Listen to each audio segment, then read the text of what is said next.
The automatic doors of the bank slid open with a tired mechanical sigh, and in that moment, every ounce of dignity the man had left felt like it was being tested. People turned their heads. Some glanced away. Others stared a second too long. A homeless veteran, worn boots, threadbare jacket, and eyes carrying years of war and loss, stepped onto the polished marble floor with his dog walking faithfully beside him. He had no money, no home, and no plan beyond the old, cracked card in his pocket that once belonged to his grandfather. He didn't know it yet, but this single step into bank was about to unravel a truth buried for decades and change his life forever. If you believe in the silent hero and second chances, take a moment right now to like, comment, share, and subscribe to this channel. Your support helps bring stories like this to life and reminds the world that kindness still matters. His name was Daniel Carter, a former Army sergeant who had returned from overseas with medals in a box and emptiness in his chest. The war had taken more than it ever gave back. When he came home to the United States, there were no parades waiting, only overdue bills, a body that never fully healed, and memories that woke him up screaming in parking lots and shelters.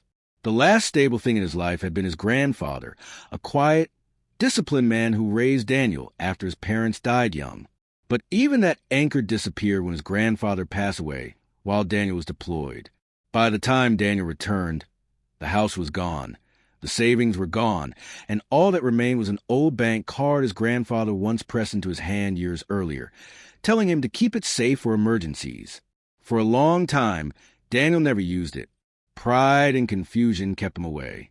He assumed the account was empty, just another relic of a past that no longer existed. But after months of sleeping under bridges, moving between shelters, and watching his dog Max grow thinner alongside him, desperation finally outweighed pride. Max, a German shepherd he rescued near a base overseas, was more than a pet. He was routine, protection, and the only living being who never looked at Daniel with judgment. Max sensed his moods, his panic, his nightmares, and often pressed close during the worst moments as if standing guard over a broken soldier. The bank smelled of disinfectant and money, a sharp contrast to the cold streets Daniel had just left behind. He stood in line, feeling every stare like a spotlight. His hand shook slightly as he reached the counter.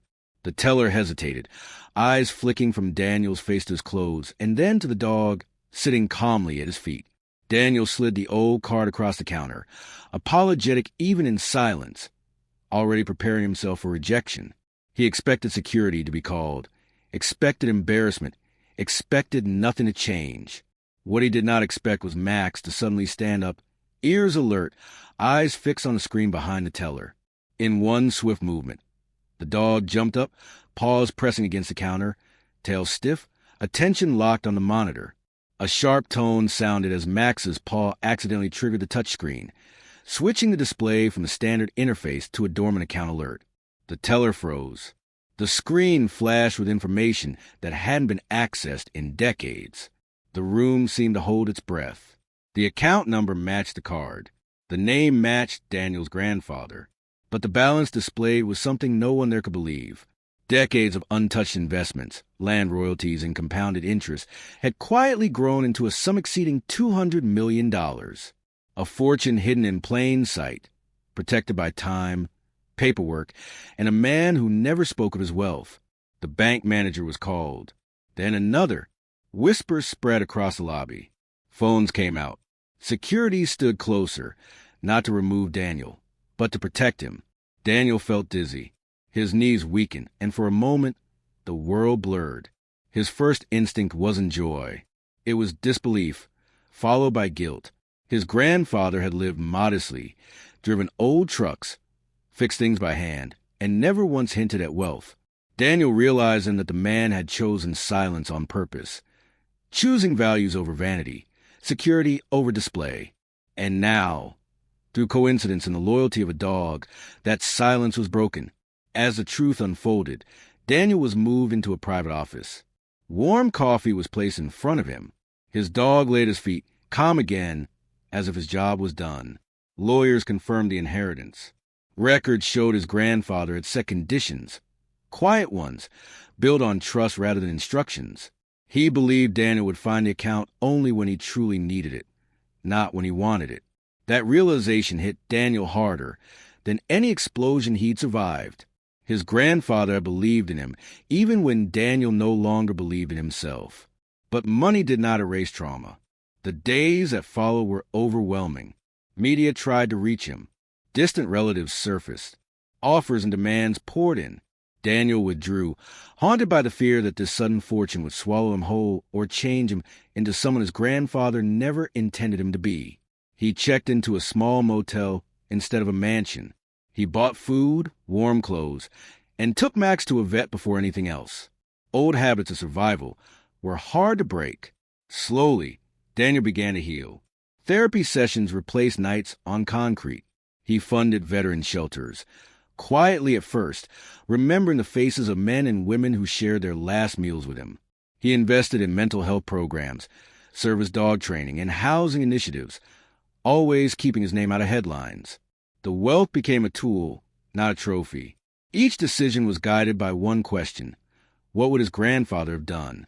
The bank incident stayed with him, not as a miracle of money, but as proof that loyalty and patience still mattered. Max became something of a symbol, though Daniel never let him be paraded or exploited. The dog remained what he always was, a silent guardian who acted without knowing the consequences, driven only by instinct and devotion. Daniel often thought about how close he came to never walking into that bank, how easily fear could have kept him outside forever. Years later, Daniel returned to that same bank, not as a homeless veteran, but as a man at peace. He funded a veterans assistance wing there, offering financial counseling and emergency aid without judgment. A small plaque near the entrance read that help should never require shame. No names were listed, just a message about second chances and unseen heroes. Before this story ends, take a moment to comment below and share what this journey made you feel.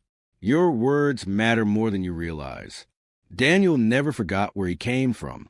He still wore simple clothes. He still walked with Max every morning.